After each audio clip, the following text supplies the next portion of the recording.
This video is sponsored by Displate. Do you guys want to know about something that really grinds my gears? This room.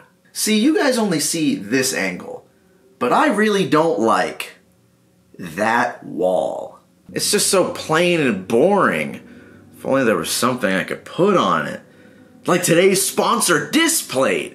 Displate provides high-quality metal artwork that you can use to spice up your bland, barren walls. They have over 2 million designs ranging from gaming to shows and even unique artwork from artists all over the world. I was partial to the classic Warhammer art they have available. Like, come on, I had to get this. This is sick.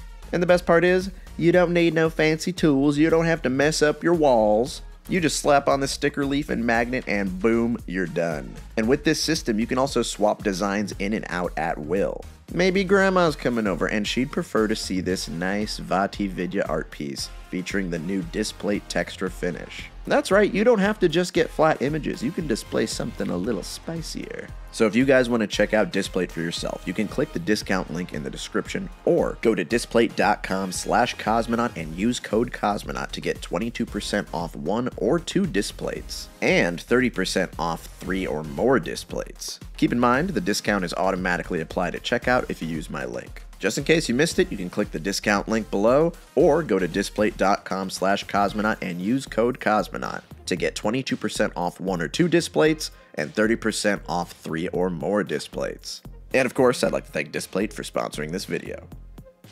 Hey guys, I'm back. Now I know I haven't been uploading many videos lately. For those of you who don't know, for the last month or so I've been taking part in the Sajam Slam, a Twitch Rivals event where me and a bunch of other content creators compete in a Street Fighter tournament. I was taking it pretty seriously, so it took up a bunch of my time. I might make a video of my experience in the event if the demand is high enough. But now that I'm back, I do have a lot of videos in the pipeline. I have a fully finished, uploaded picture show just ready to go.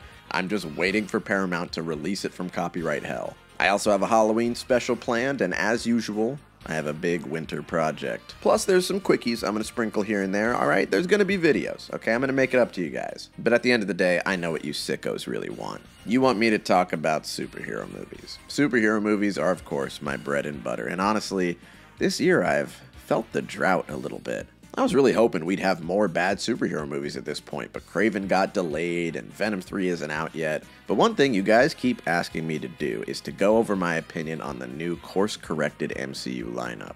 And while I am a little late to the party, I do have a lot of thoughts on the current state of superhero movies and how I think things are going to look in the coming months and even years. Now, the last time I made a video like this, Marvel was on a completely different trajectory. They were setting up 2 brand new Avengers movies led by Jonathan Majors as Kang the Conqueror. But a sequence of events occurred that have led to Kang being written out of the big bad role. Now, I think this was a very good idea. Jonathan Majors is a violent freak, and his PR campaign felt like Vought was trying to clear Homelander's name. But also, separate from that, I think the Kang shit just wasn't working narratively. It can feel kind of underwhelming when your big bad's first movie is Ant-Man. And it's even more underwhelming when Ant-Man kicks his ass in that same movie. His appearances in Loki were kind of cool, but not enough casual MCU fans even watched that show. A lot of people only watch the movies, and I can't really blame them when out of every TV show, I think there's 1 that's great, and 3 that are okay, and everything else is forgettable or just straight up bad. The shows just haven't really felt like required viewing for the die-hard fans either. Overall, it's safe to say the shows have kind of been a flop. If they allocated the resources from the shows into making the movies better, I think we would be in a very different place right now. But also, I just don't think that Kang has that big dick energy that Thanos had. As a villain, he kinda lacks the oomph. Most people don't even know who he is, and that's because Kang, while interesting, is nobody's favorite supervillain. So it led to a general lack of enthusiasm for Kang as the new main villain of the MCU. I would also say that a big problem is that Marvel pulled a Star Wars and didn't really plan things out correctly. Now, while it's not nearly as bad as the monumental fuck-up of the sequel trilogy, it's very clear that the MCU post-Endgame featured a lot of fucking around. All of the shows kind of just serve the same goal, to set up a new character or a character that most people don't care about, and give them their iconic costume. Hawkeye is a show that serves to introduce us to Kate Bishop, but honestly, they could have just given Kate 10 minutes of setup in a movie that we actually want to watch, And it would probably lead to us liking her more. Because right now, she's just the girl in the Hawkeye show that nobody watched. And when she eventually shows up in a movie, they're gonna give us the Cliff's Notes on her character anyway, so why'd you bother making the fucking show? I just wish they never made these damn shows to begin with. Or even if they did, I wish they made less of them. I do not want to watch a show about Agatha Harkness. I would rather watch anything else. And I like some of these stupid shows, but it's hard to feel like I haven't wasted my time watching them. And even outside of the shows, the movies have been very hit or miss. And to be fair, that is kind of how the MCU's always been. You get a good one, and then you get a bad one. But I will say that the MCU kind of hit its stride in Phase 3. Most of those movies are pretty solid, and they end in a way that leads to the audience expecting more from this franchise. While Phase 4 isn't as good as 3, and a lot of people have clowned on it, myself included, looking back on it, I don't think it was really all that bad. Spider-Man No Way Home is a pretty fun movie. It doesn't hit as hard on the 5th time watching it, but I still think it deserves to stand in the upper tier of MCU movies. Wakanda Forever is a movie that I would place up there as well. And while Phase 5 is kind of just started, I'd say Guardians 3 and Deadpool 3 kind of belong up there too. I've always been a staunch believer that the MCU is far from dead and that superhero fatigue isn't really a thing. At least not yet. You cannot convince me superhero fatigue exists when every year there's at least one superhero movie that breaks the box office. People aren't sick of superhero movies, they're sick of mid-superhero movies. And I think we're reaching the point where people would rather watch a bad superhero movie than a mediocre one. And I think that Marvel has finally realized that this shit ain't working. While the movies haven't completely turned to shit, it's safe to say that most people are just not as enthusiastic about the MCU as they used to be. And I think that also stems from one more issue with the current MCU. There's a lack of star power. The early MCU was carried heavily by charismatic leads in those early movies. Captain America, Iron Man, the most successful movies are the ones with a main character that we don't just like, we gotta love them. After Endgame, the only movies that have been universal successes have been the ones with the characters we already love without question. Tom Holland as Spider-Man, all of the Guardians. Hell, Deadpool 3 is carried entirely by Ryan Reynolds and Hugh Jackman, whether you like it or not. But outside of those movies, the MCU has been lacking that star power, and it contributes to the lack of enthusiasm from the audience. The MCU is in a bit of a funky position because we do not have any Avengers we actually care that much about. Nobody's gonna get excited for an Avengers team led by Anthony Mackie and Brie Larson. It's nothing against them as actors, it's just that they aren't the Avengers that people have come to love. Chris Evans and Robert Downey Jr. were so magnetic that even their mediocre movies are watchable just based on their charisma alone. I truly believe that this is the #1 reason why some MCU movies just fall flat. And I think that Marvel knows that, because it led to this. Now, this reveal has garnered a lot of varying opinions. I'd say that after perusing the internet in the months after this announcement, I can say the concept is split like 50-50 among fans, with half the fans saying it's the worst idea ever and half of them saying that they could see it working. And where do I stand? Well, I don't really care that much. But that's not a very fun opinion to have when it's your job to talk about superhero movies, so let me go a little bit more in depth. First of all, the main reason I don't really care is because until I see a trailer for a movie, that movie does not exist to me. I don't waste my mental RAM on movies that just have a title. If I cared about every single MCU announcement, I would have to share my opinion on Armor Wars. Yeah, remember that? That shit is never coming out. I bet you don't even remember it existed. I personally think it's a waste of my time to speculate on a movie that is barely in its infancy. But this is a unique case because conceptually, it's kinda wacky, and it's hard not to have an opinion on it. Now, I'm gonna discuss this with a very specific mindset, and this is the mindset that I have. I am only going to speculate on Robert Downey Jr. playing a Doctor Doom. I am not convinced that this is Victor Von Doom, even if they said it at the panel. I am not convinced he's the main MCU timeline Doctor Doom. A lot of people have said that, and I think that's hilarious. Believing everything that you hear from a D23 panel is like losing poker to a dog. This shit changes so often. As of right now, I'm only going to discuss the concept of Robert Downey Jr. playing a version of Doctor Doom in the MCU. I think it is pretty obvious that this is going to be an alternate universe take on the character, so I'm going to analyze all of this with that perspective. Now, I'm going to be honest. My initial reaction to hearing about this casting was, well, that's pretty weird. But honestly, I think it could work. And you might say, but Marcus, this proves that Marvel is desperate. And to that, I would say, yeah, you're right. But I don't know. I think I'd like to see what Marvel creates when they're feeling desperate. As of late, they've kind of just been coasting off the goodwill they built from Endgame. They've been playing it very safe. They have not felt threatened up until recently. The craziest thing they did was put 3 Spider-Men in a movie together, and they didn't even make that idea themselves. They stole it from another movie. I do not see Marvel is desperate as a negative. I would like them to act like they have something to lose for once, because they have to know that if this idea flops, it's probably over for them. Another thing you might say is they should have casted a Romani actor. And to that, I would say, yeah, that would be nice. But I should tell you that I have not seen the movie. If this man ends up being the Romani-born evil wizard Victor Von Doom, then I will have a lot to say about the casting. I will agree with you at that point. But I'm not convinced that that's going to be the case.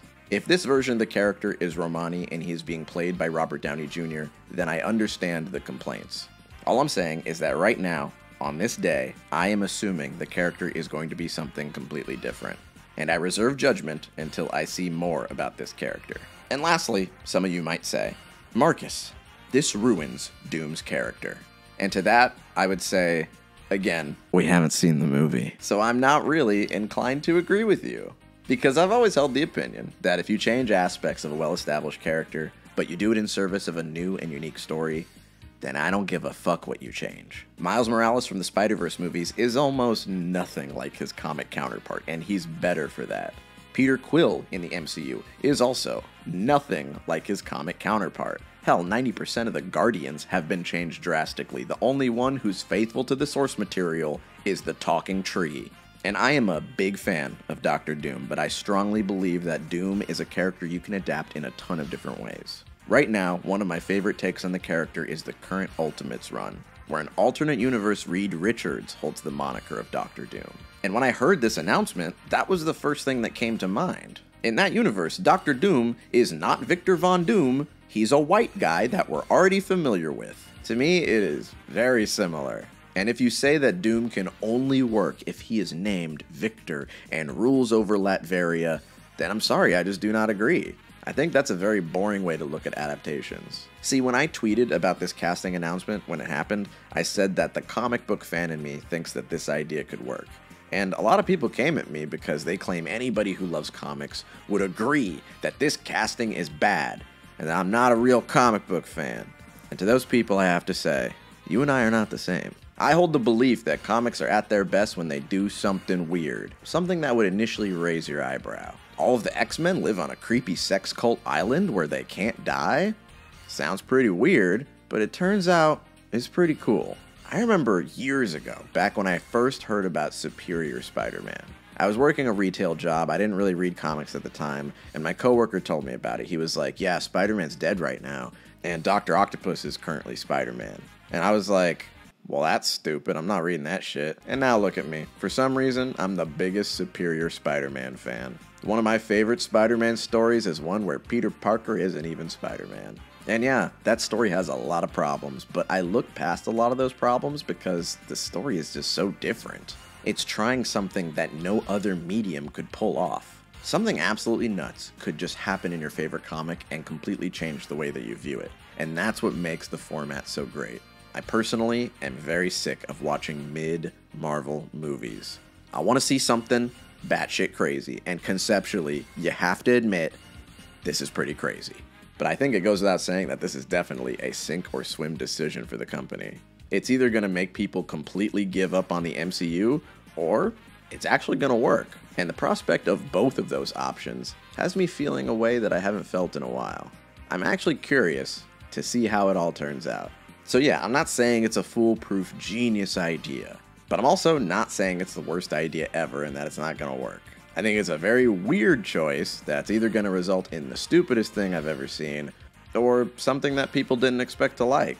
And whether you like the idea or not, you are probably going to watch the movie anyway, so I don't know why you're all bitching so much. But we still got a long time before we even get to that. Along the way, we have a lot of interesting MCU projects to wade through. First, we have Captain America Brave New World, which I do not give a flying fuck about. Sam Wilson's TV show was mid, I've never loved Falcon as a character, and Red Hulk Harrison Ford has the potential to be one of the stupidest ERJBs I have ever seen. I really just can't muster any enthusiasm for the normie military MCU storyline they've been setting up. And I don't even know what's after that. Thunderbolts? I don't even think I watched the trailer for that yet. Hold on, let me go watch the trailer real quick. Okay. That actually looked kind of fun. That's something I did not expect to say. And honestly, looking at it now, I'm shocked to see that the MCU lineup leading up to Doomsday is actually rather small. There aren't that many big shows outside of maybe an Ironheart show, and then also the Daredevil show, which I can assume will be a sure thing. The trailer looks good, and people just like Daredevil. If you ask me, that's a safe bet. And as far as the movies, we don't have that many either. We've got one that looks mid, one that looks fun, one that's never coming out, and one that had better be good or else I'm gonna lose my fucking shit. Yeah, everything I said about Doctor Doom, throw half of that in the garbage. If they don't give the Fantastic Four a good movie, I'm out. No more superhero movies, I'm done. I'll review cartoons or something. I'll do a Bluey video. I'll review every season of Buffy in order. This is how I would rank the seasons from best to worst, in case you were wondering. The reason I feel so strongly about this is because in order for them to nail any version of Doctor Doom or any version of Secret Wars, they first have to get this right. And I have to believe that they know this. That shit I said about star power, I meant it, and Pedro Pascal oozes it. I have to believe they have a plan here. They've deleted most of their plans for other shows and movies just so they can make Fantastic Four work.